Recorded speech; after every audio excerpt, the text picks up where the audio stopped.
All right, so I think we're ready. I'm just going to briefly introduce Jamie here, and then I will let her elaborate. This is our kickoff event for our 2020 Plant Power Challenge. A lot has changed since the outbreak of coronavirus. We were a little hesitant about continuing this challenge, but then we felt really strongly about supporting our staff to increase their consumption of fruits and vegetables and plant-based foods, since they all help support a strong immune system, help with our weight management. Sorry, I'm hearing an echo. And just contribute to overall health, which we're all in need of as we're navigating the extra stress from the current pandemic. So we were looking forward to this first day of our challenge as an opportunity to get some common questions answered by our resident expert in plant-based nutrition here in Naples, Milano, Jaime Betters. So Jamie practices out of Fairfield, and I'm going to let her elaborate on her story, how she got to where she is today with her expertise in plant-based nutrition, how she supports our members and our staff. And then we will let you all ask your questions on the line. We also have a few questions that we will be asking Jamie that are commonly asked. So Jamie, I'll let you take it over and share a little bit about your story. Sure, thank you so much. Hopefully you guys can hear me and everything okay? Yeah. Okay, awesome. So yeah, my name is Jaime Betters. I work out of the Fairfield facility usually, and I got started on this journey with plant-based nutrition going on, this is like my 7th year, I want to say. 6th or 7th year. And the way that it started for me was in my practice in Fairfield, I was having patients from our cardiology department coming into my office, bringing a book written by Dr. Caldwell Esselstyn called How to Prevent and Reverse Heart Disease. And it was being recommended by our cardiology department that they adhere to his meal plan, which is a low-fat, whole food, plant-based meal plan as an adjunctive therapy for their cardiovascular disease. So I was really intrigued. I had never had, patients coming in from a department that was recommending, a specific dietary approach like that. So I started doing some digging and discovered that Southern California was really promoting plant-based nutrition and released some great resources. And we had started publishing about it in the Kaiser Permanente Journal. And I realized, wow, this is really awesome. We're using food as medicine. And they were making some pretty bold claims about, if the patients wanted to, in the booklet that they created, it said, do you want to lose weight? Do you want to feel better? Do you want to improve, stabilize, or even reverse a chronic condition such as, and they listed heart disease, diabetes, high blood pressure, and obesity. And that was really exciting, to see that they were using food in such a medicinal and therapeutic way. So I started digging in, educating myself, attended my first International Plant-Based Nutrition Healthcare Conference, which was in Coronado, past San Diego, a few years ago. And in the interim between that class or that workshop, conference, and recently I did get certified in plant-based nutrition from Cornell University's online extension program. If you're familiar with Dr. T. Colin Campbell, who's sort of the godfather of plant-based nutrition, I call him. He's a nutritional biochemist, professor emeritus from Cornell, and they still have the T. Colin Campbell Center for Nutritional Studies that is an extension of Cornell. Anybody can do that certification program. So if you are a provider or even just interested in more about plant-based nutrition, I really recommend checking them out. You can just Google plant-based nutrition certificate Cornell and it'll come up. So I've been to that international conference a couple times now. And as far as the services that I offer, I teach a monthly workshop when classes are running in Fairfield, and I'm happy to say that we have this a plant-based nutrition workshop at all 4 sites in the Napa Solano service area now. And I've developed many handouts and meal planning tools, and I might show a couple of them today. And I also facilitate a monthly support group for plant-based nutrition. Did I cover everything you wanted me to, Andy? Most definitely. Okay. So we're very grateful to have you on the team here. And we do have a list of some questions to start the conversation off, but I would first like to invite anyone on the line to share if they have any questions or want to ask Jaime anything as we kick off our 30-day challenge today.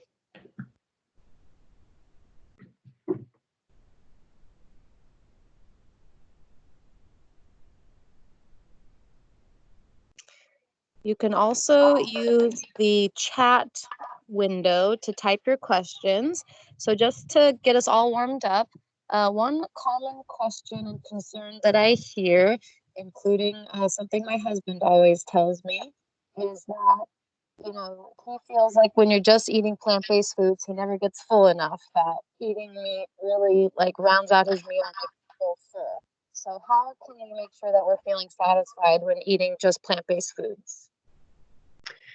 Yeah, that's a really common question. So I was cutting out just a smidge, so I'll just repeat it in case anyone missed it. It's, you know, I get hungry when I don't eat meat, or when I'm just eating plant-based, I don't feel quite as satisfied. And, you know, the reality is that that can be true for a lot of people. And I think that while there is a physiological component to it, some of it also is, I think, just getting used to your digestive system functioning more efficiently, and, you know, you're digesting through foods and meals a little bit fast. It's common where people are used to eating a meal and being full for 5-6 hours. But it is very normal to have a main meal about every 4 to 5 hours, and sometimes having a snack in between. So it isn't always a negative thing to feel hungry sooner. But if you feel like, no, I just don't ever get that feeling of satiety, then I would recommend focusing a little bit more heavily on a couple of things. And one is making sure that you are getting a good portion of your plate from starch. A lot of the plate methods that are out there, they showcase only putting a quarter of the plate devoted to starches. And that is usually not enough for people, especially when you're eating 100% plant-based. If we look at that plate and half the plate being non-starchy veggies, things like salad, vegetables, broccoli, asparagus, you know, high water content veggies, you've got that on half your plate and only a quarter of your plate to starch and a quarter of your plate to protein. Unless you are a very small, you know, stature, 5-foot-ish individual and not doing much in terms of activity, that is probably not going to feel like enough. It's not going to be enough food. It's not going to feel like enough, and it's not enough. So you know, in the meal planning tools I create, and I've gleaned this from all of the plant-based experts that I've, you know, listened to and the books that I've read, and that is that the meals should actually be starch centered. And that is really a big shift for people's mindset, because carbohydrates have been talked about in such a negative way for so many years now, that it's really hard for people to wrap their minds around liberalizing the starches on their plates. But that's really where your satiety and energy does come from. And then the second thing to maybe increase a little bit more of is the plant-based proteins, like, you know, increase your serving of beans, which beans qualify as both starch and protein, carbs and protein. You can increase the fat a little bit on your plate, but that also is very individualized depending on what your health goals are.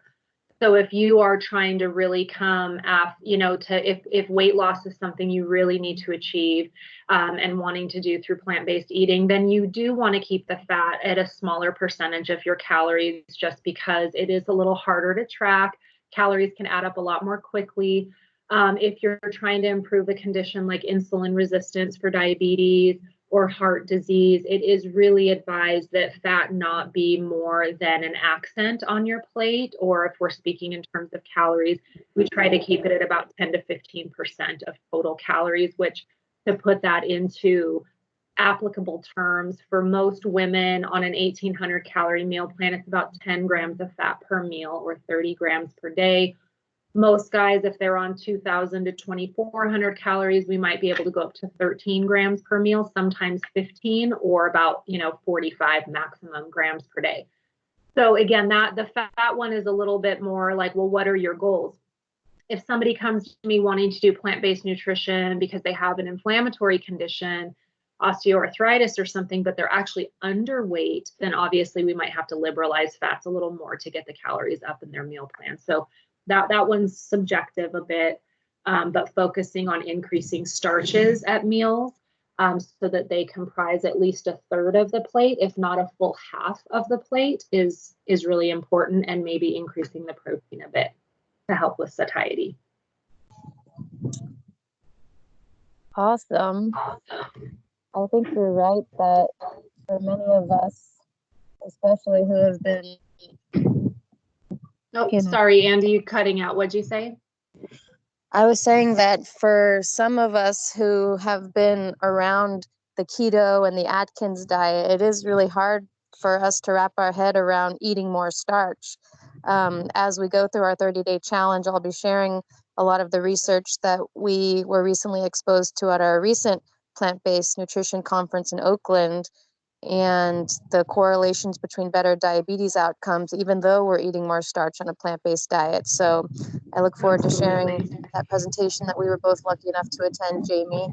Yeah, it's true. I think that once we understand what's happening at the root cause of a condition like type 2 diabetes, or even that can be happening with people with type 1. So you can have somebody with type 1 diabetes that has what they refer to as sort of double diabetes, in the sense that, okay, they are going to always require insulin from an outside source to manage their blood sugars. But while they have that type 1 diabetes, they could also have insulin resistance on top of that if they're overeating fats, animal proteins, and processed foods. So it's sort of like this double whammy that makes it really hard to get predictable blood sugars. And so Mastering Diabetes is a wonderful resource for that really shows that when we lower the fat in the diet and switch to plant-based proteins, we really activate our body's sensitivity to using insulin, and carbohydrate intake can go up pretty significantly, and we can get much more predictable blood sugar readings. And I don't know, Andy, if you, I have my plant-based nutrition tool. I was going to kind of maybe show the plate method on there. Yeah, please share. Okay, so let me go in here and share my screen. All right, can you guys see that? Yes, we can.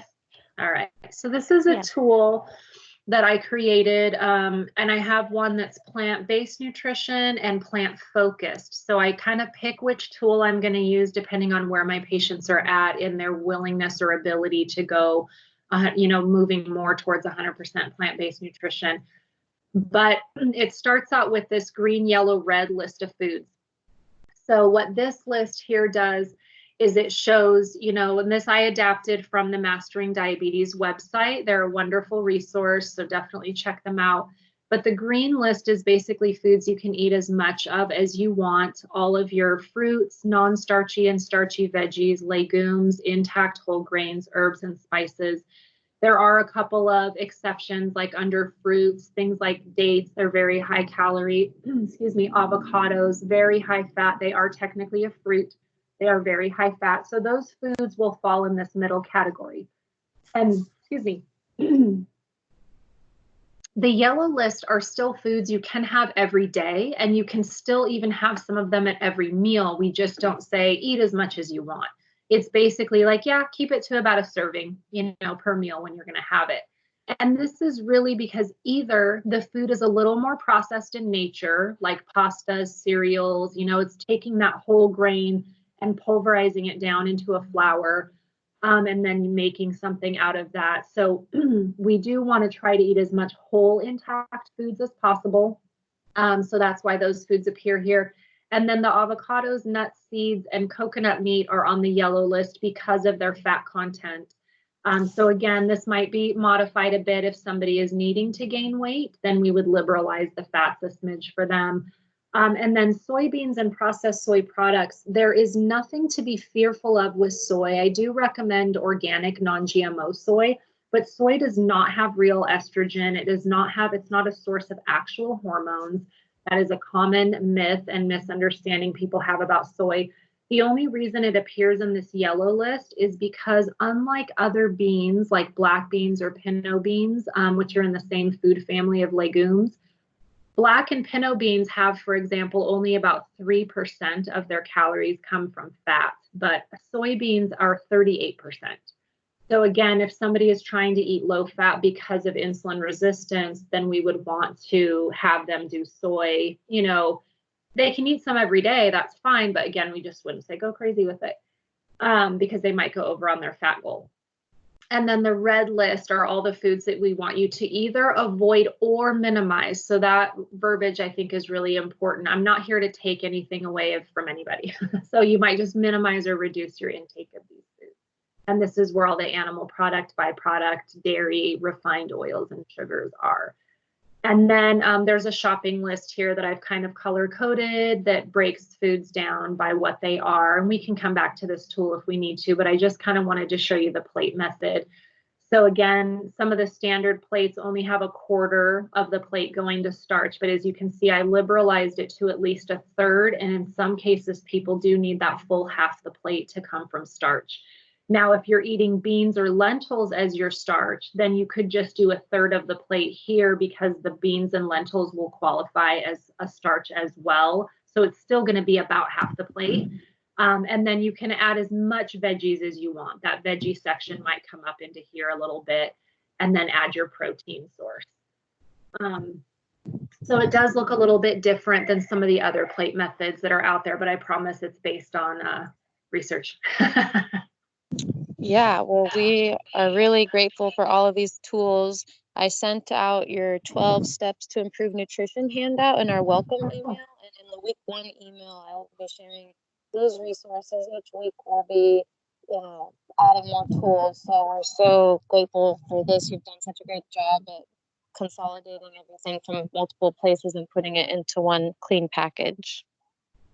Yeah, I'm happy to share any of these resources. And these are also things that I hand out to members when they do attend my class and workshops as well. So if any of you guys are referring providers or work for a referring provider, you know, this is the example of the kind of tools that they'll get when they come to the workshops.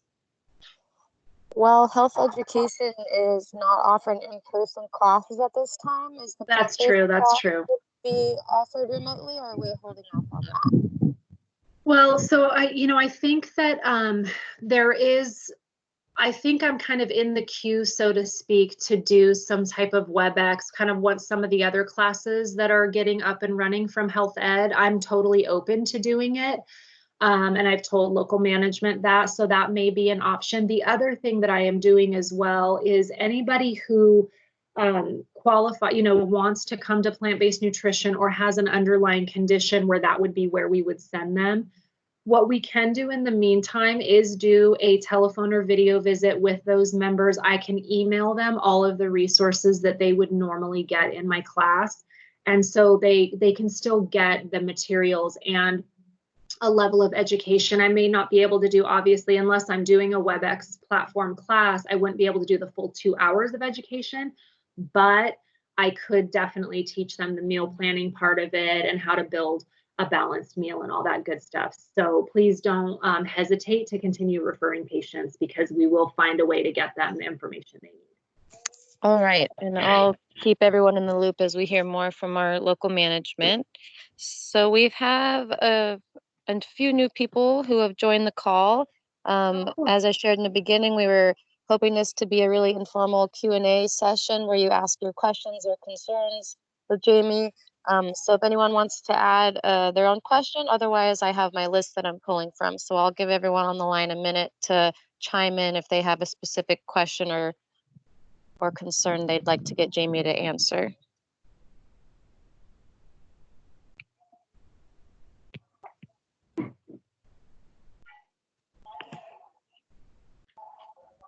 And you can also use the chat area to ask your questions as well. So the other common question, and Jamie, I know you've answered this a million times, is are you sure that we can get all of our protein needs met on a fully plant-based diet? Yes, absolutely. Very common question. It's probably the most common question, I would guess. So the way that I typically answer this, so if this is sort of like a DIY for the people that might ask you if you decide to go this route, is I sort of answer the question with questions. So somebody says, "Well, if you don't eat meat, how do you get your protein?" And I go, "Well, what food do you think I need to eat to get my protein?"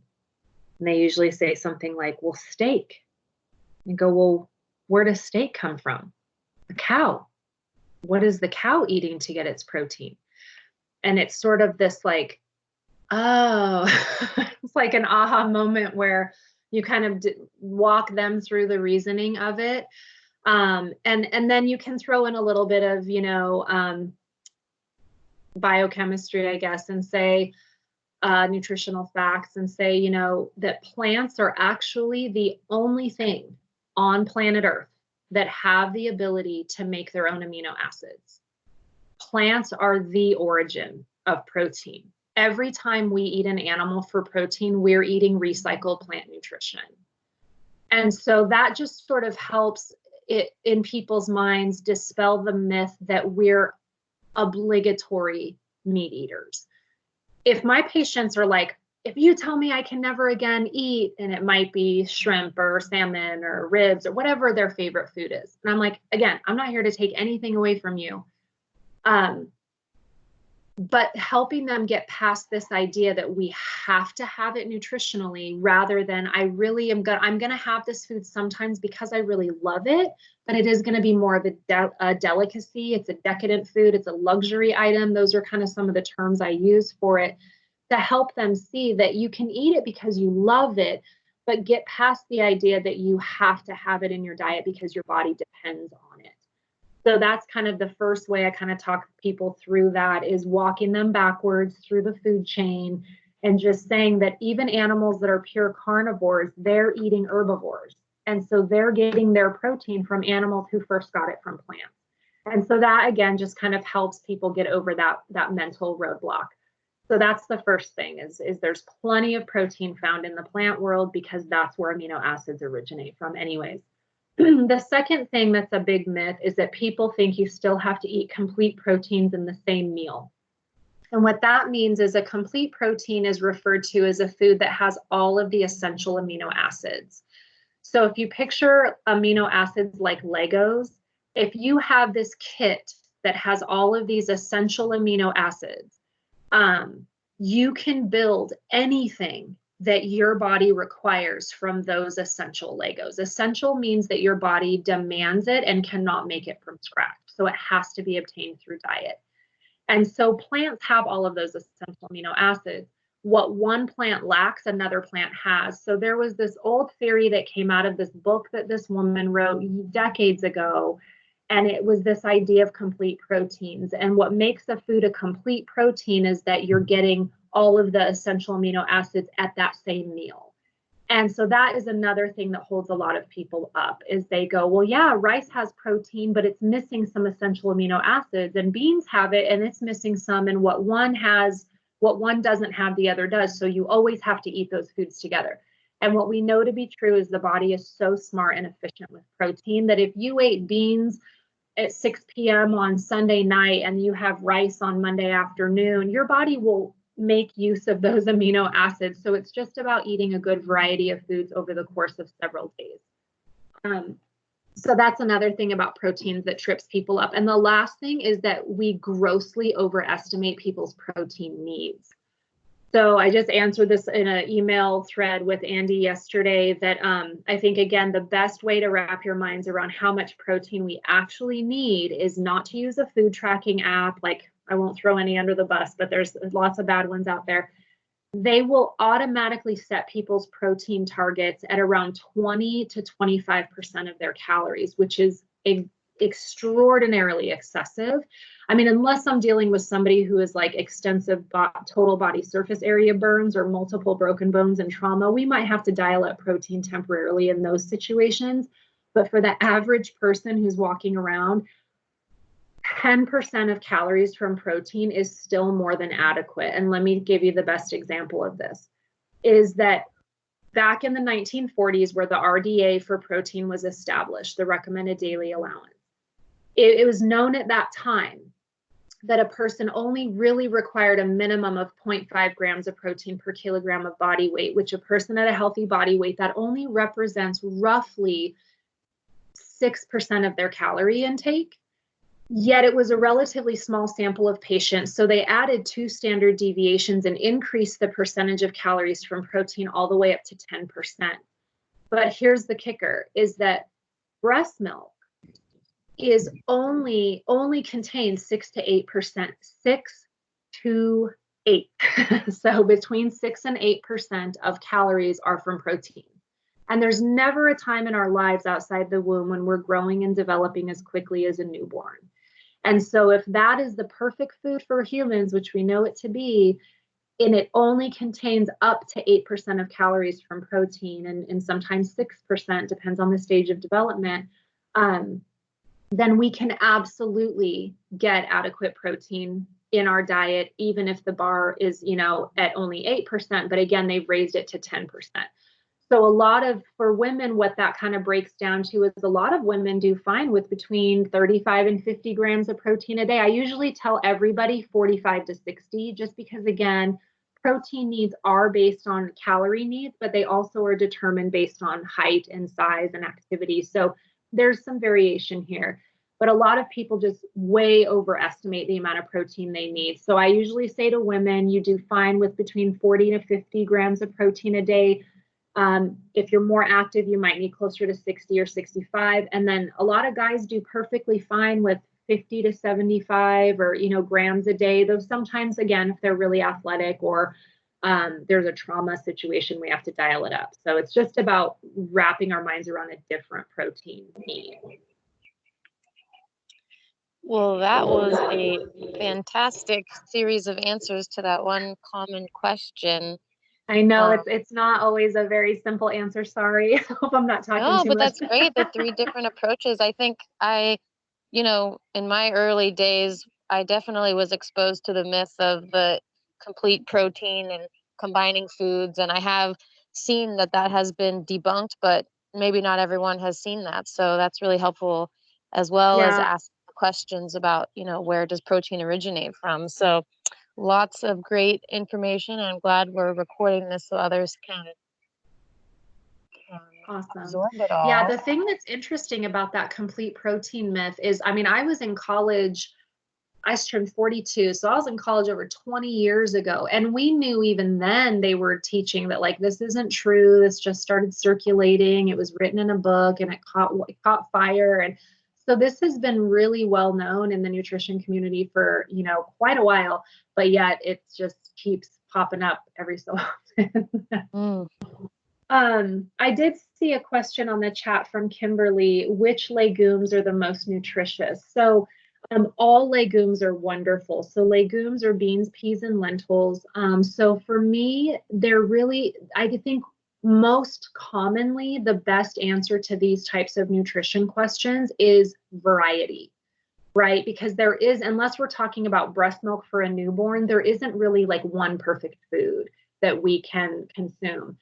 So remember that every different pigment that a plant has is providing different substances that fall under this category called phytonutrients. Phyto is P-H-Y-T-O, and it means plant. And so the pigments of the plant provide tremendous health benefit. And so while some lentils are black, some are green, some are orange, the split kind of pinkish orange lentils, just remind yourself that every color is bringing with it a different benefit. So rotate through your favorite ones. The plant foods that do have the deepest and most vibrant colors to them, like kidney beans, right?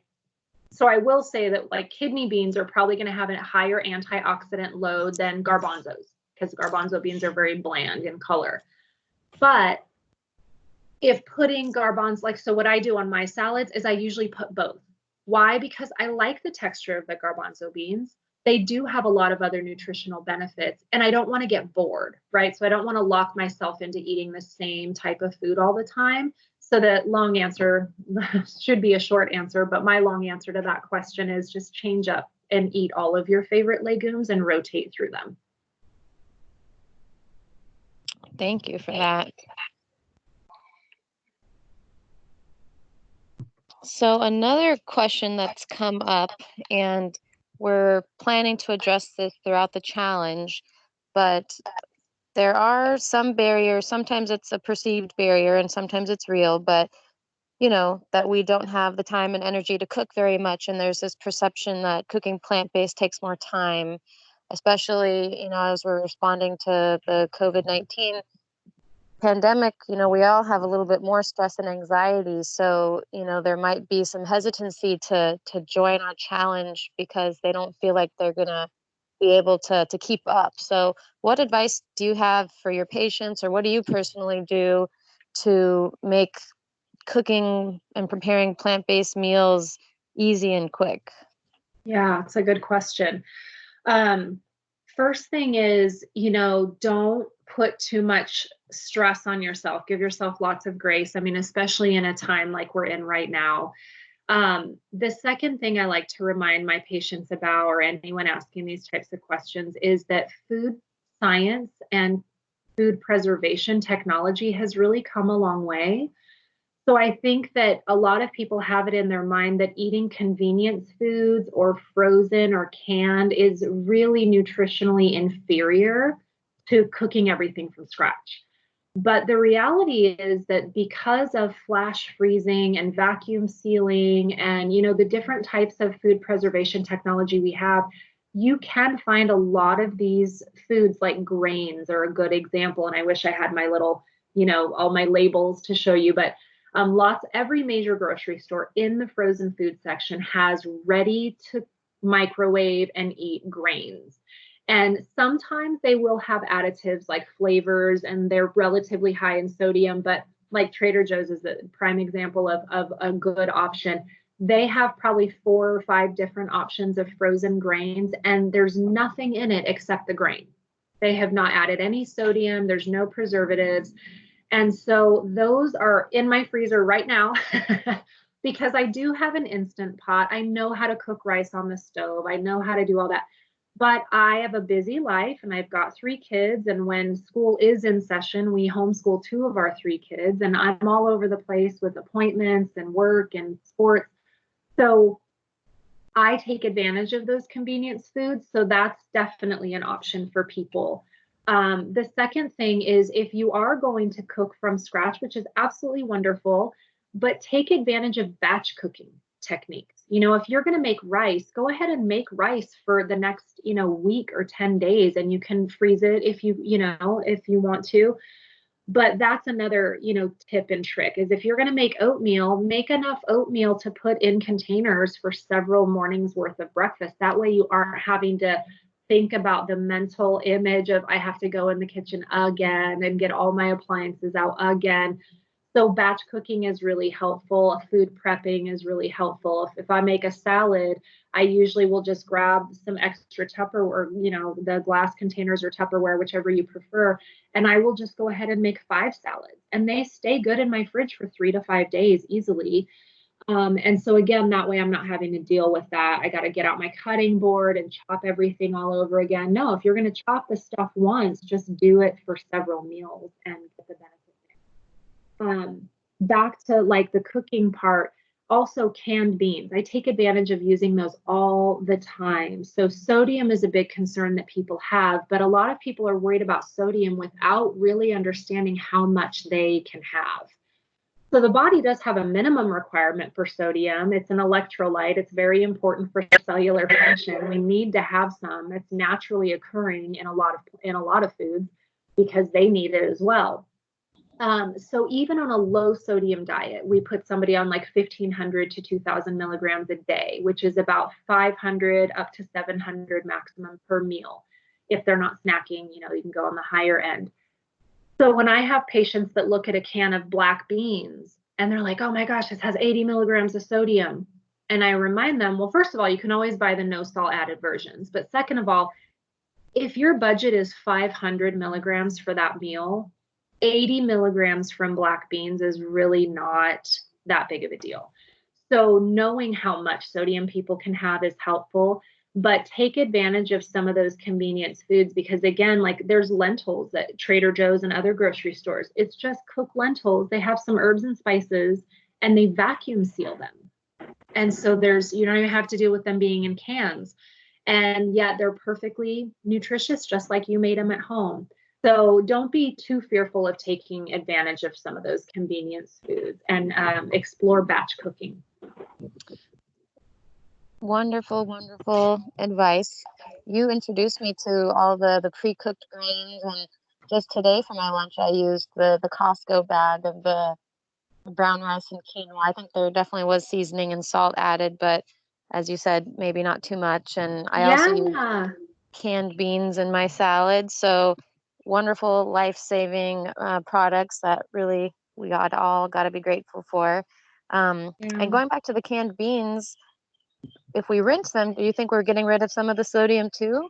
I was just going to add that. Yeah, absolutely. You are going to be getting rid of a good portion of that. So to me, that's pretty negligible. Now, canned refried beans, they're loaded with sodium. They're like, several hundred milligrams per serving. So what I tend to do, if I have the time to, and it's a real easy process, is I will just use the canned whole beans and put them in a skillet on my stovetop and use my potato masher.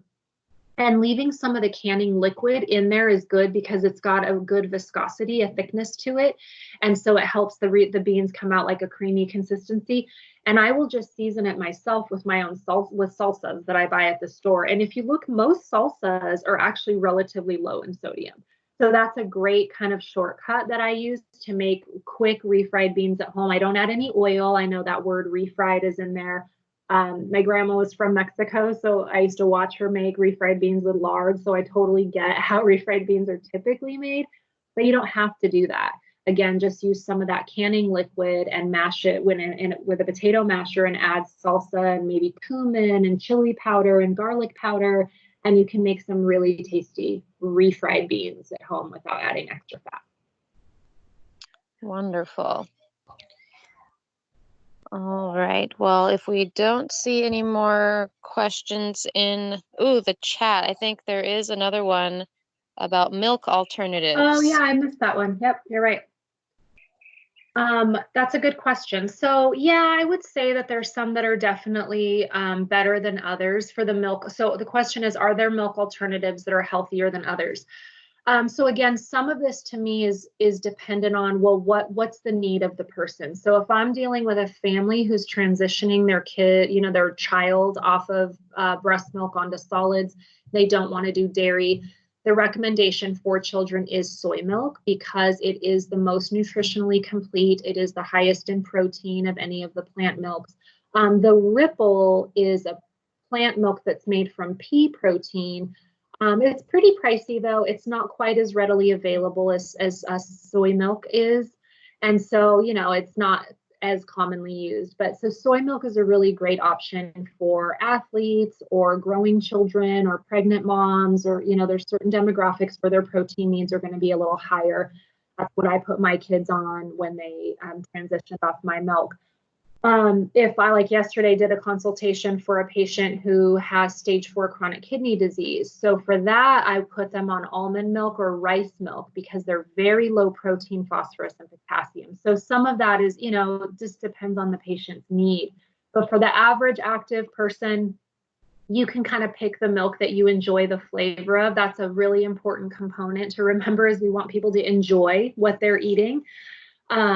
So if you're more active, and like for me, I cook my oats in the morning, and when I have oats, I use soy milk because it gives that boost of protein to my breakfast that I otherwise might not get if I just had a bowl of oatmeal cooked in water. So I always recommend cooking your breakfast cereal, like your oatmeal, in a plant milk or something. But most of the plant milks are fortified with about the same amount of calcium and some of the other minerals and vitamins they add to them, vitamin D and things like that. So protein and total calories and fat are sort of where plant milks differ. So again, that's a little bit individualized depending on what you need.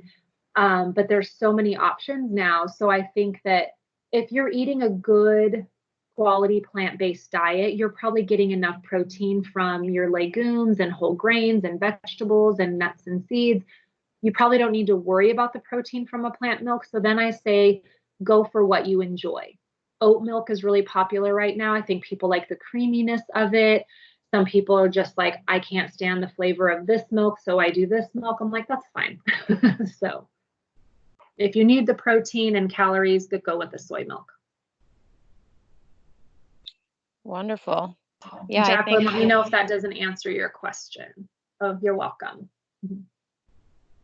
Yeah, I think the transitioning to more plant-based foods, we do have to stay open and curious and try other products. Some people may have had a really bad experience eating some, milk alternative. Like my husband really doesn't like the taste of soy milk, but we did try that Ripple brand pea milk, and he enjoyed that more. And I bought the macadamia nut milk, which I thought was really interesting. Hadn't seen that before, and that was pretty tasty too. I haven't even heard of that one yet.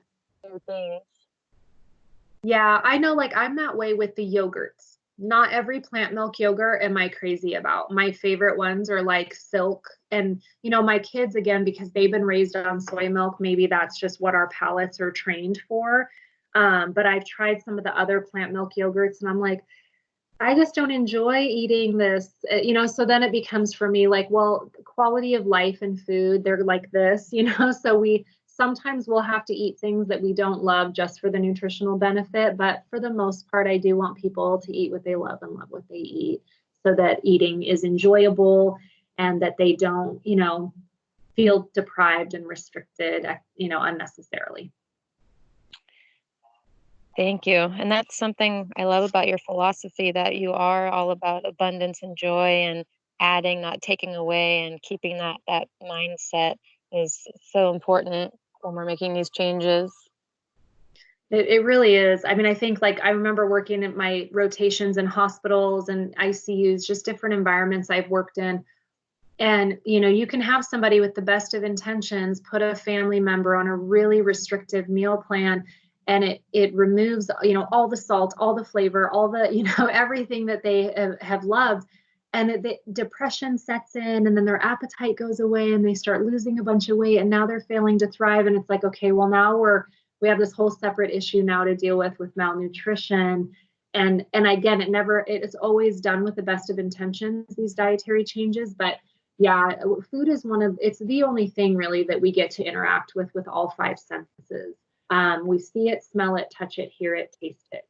And so for me, it is really important that people do understand and embrace the idea that I should enjoy how I'm nourishing my body. It's an extension of self-care and self-love. It's an investment in your health and in your future and in your family. So it shouldn't feel like punishment, I guess. I never wanted to feel like punishment. Wonderful.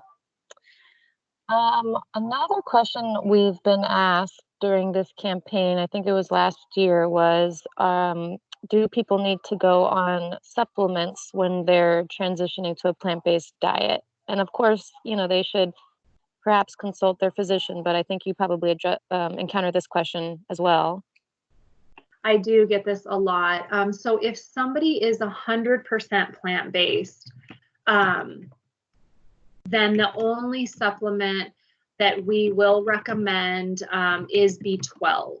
So again, vitamin B12, just a little quick blurb of history, because this again it's a hang up for some people. Like, well, if eating plant-based is so ideal, how come you can only get B12 if you have, beef and dairy in your diet? And I always like to clarify that cows are not generating B12. B12 is made by microorganisms, majority from bacteria that live in soil, but there's also some viruses and fungi that can produce B12. So back before we were kind of sterilizing our soil and using all these pesticides and monocropping and using fertilizers and all of that, there was enough of this bacteria that produced B12 and therefore B12 on foods, even after we rinsed them underwater, to meet our needs. But our soil is just very different. It's, you know, it's very different now. And so cows, if they're true herbivores, if they're able to graze on grass, then they also can get enough of this bacteria when they eat. And the way their stomachs are designed, their digestive systems, because they have the 4-chambered stomachs, they're ruminant animals, the bacteria can live long enough in their stomachs to produce B12, and then it goes into their intestine and they absorb it. And that's why it's in their tissue and byproduct. But factory farmed cattle are being supplemented with B12. So that's just something people don't really know. They think that it is inherently found in beef or dairy, and it's not. So I always like to clarify that. But having said that, if somebody is going to go 100% plant-based, we either want to make sure that they are routinely using foods that are fortified with B12. So that would be like a plant milk. Some plant milks are and some aren't. So that goes back to the previous question. I have noticed that B12 is in the soy milk that my family drinks, but I've looked at almond milks and it's not in there. I don't really know why. Hopefully that'll get standardized at some point. Nutritional yeast is another great way to get B12. This is not an active yeast. It's not brewer's yeast. It's not the yeast you use to make breads.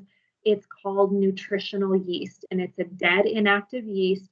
But the way they grow and culture it, it produces B12 along with a lot of other B vitamins, and it's very high in protein. So that's something that can be sprinkled on salads and soups and used in recipes. It kind of almost has a cheesy flavor to it.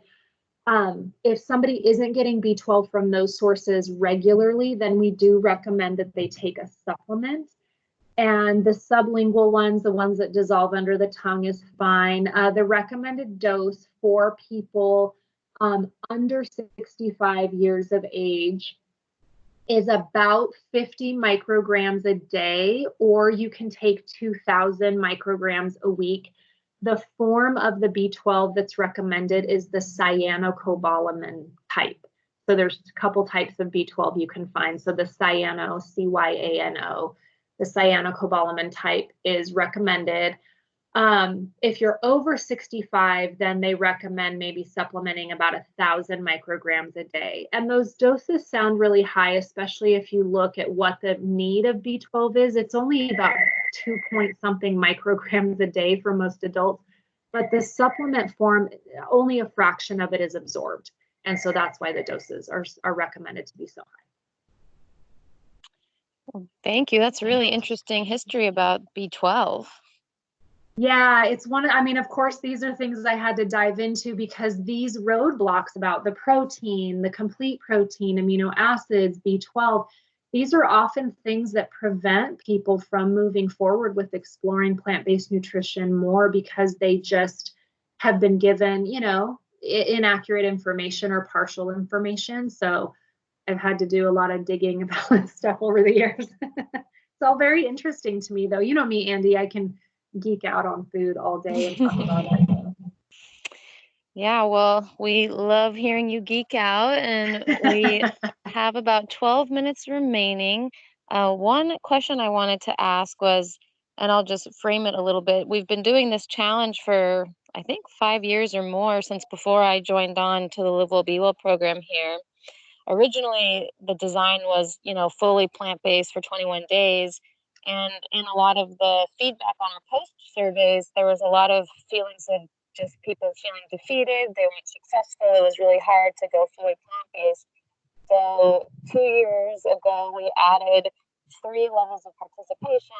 One is, cold turkey, go plant-based for 21 days. We extended the challenge to 30 days due to participant feedback.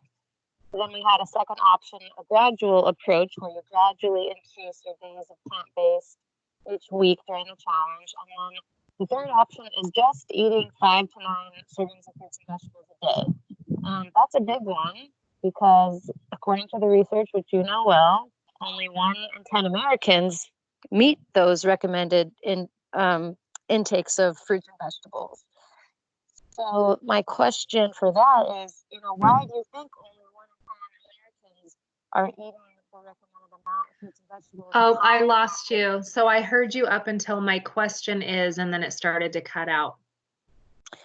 I was asking, why do you think so few Americans meet the recommendation for fruit and vegetable consumption, and what is your advice on how people can increase their intake of fruits and vegetables? Gosh, that's a really great question. I think that, in part, one of the reasons that people don't meet the requirement is, again, this perception of eating healthy is expensive, or the convenience aspect of it. It's so much more convenient to just grab a bag of chips that's in an individual serving bag than to go in the kitchen, wash a mango, slice it, peel it. You know what I mean? Like, there's a lot more prep involved. I think that has something to do with it sometimes. And I think just living busier lives, until, the person who does the grocery shopping and food prep of the household, or the team of people that do it, until there really is kind of this commitment to, we are going to have some things cut up and ready to go, or we're going to buy, like, you can buy those apple slices in a bag type of thing. So I do think convenience is a lot of it. And until that commitment is sort of like, okay, we're just going to pull the trigger and do this, it is just easier. I mean, I get it. I've got 3 kids. I see, like, they're all growing right now. I've got 3 teenagers basically. And it is so much faster for them when they're out riding bikes with friends and we've got food stocked in our garage fridge, to just grab a bag of chips and a, juice box or something and then go. And I think we have gotten very accustomed to a very rapid, fast-paced schedule, which makes sitting down to family meals very challenging for a lot of people. And I'm not pointing fingers. I mean, I'm right in there with everybody. So I think that has a lot to do with it. And then going back to the perception that eating healthy is expensive, and people feel they waste a lot of produce. And I get that. I mean, until I started food prepping and just invested in some Tupperware and said, okay, when I buy berries and fruit at Costco, I'm going to come home, wash it that day, put it in individual serving containers as best I can, so that when my kids need a snack and they open the fridge, there's blueberries they can grab, there's blackberries and grapes and apples that are already washed and ready to eat. That for me was a really big turning point with helping to get more produce into my family. Another thing is, out of my 3 kids, one of my children is extremely selective to get a, picky eater when it comes to produce, but he will drink whatever I put in a smoothie. So that's another trick of, maybe if you do have kids at home, or even for yourself, you can have part of your fruit and vegetable servings come from, a smoothie type option. That's something that we take advantage of around here. So I think that was the first part of the question, right? Is why do you think people don't meet the 5 to 9 servings, right? I think it's busy schedule, convenience, kind of all of that. And then there was a second part. What was it? What are your tips to eating more produce throughout the day? And you Oh, already kind of yeah. touched on that, but I'm sure there's Yeah, more to it. food prep. Hmm. That's been such a game changer for me. I mean, my husband and I kind of joke about it, but he's an adult, and he'll even be the first to admit that, yeah, when the fruit can be in the basket and I see it and I know it's there, but in my mind it's like, oh, I got to get the cutting board and I got to peel it and I got to slice it, especially something like a mango, right, where you can't just grab it like an apple and eat it. So for me, that's something. And I mean, I can have berries in the container from Costco sitting in my fridge, and they will sit there all week. But like today, when we had lunch, I washed a bunch of fruit last night. And so today, when we're serving up the lunch, I put all these fruit containers open on the island, and everyone was able to eat. And I actually still have some of my fruit salad left over. I've got mangoes and blueberries and raspberries in here. And I would have never thrown that salad together if I had to wash and cut everything right on the spot. But because I did it all last night and I had cut mango in the fridge and my raspberries and blueberries were already washed and dried and in a container, it's so much faster, and people are going to put together a fruit salad for every meal if it's already ready to eat. So that for me that was the biggest kind of game changer in my house, was when I started doing more food prep that way. Everyone's consumption of produce went up. Right. And going back to your prior advice on frozen produce. I think having a freezer loaded with frozen berries and frozen vegetables, that helps too. You can just throw those berries and frozen kale or spinach in your blender for a smoothie, like you said.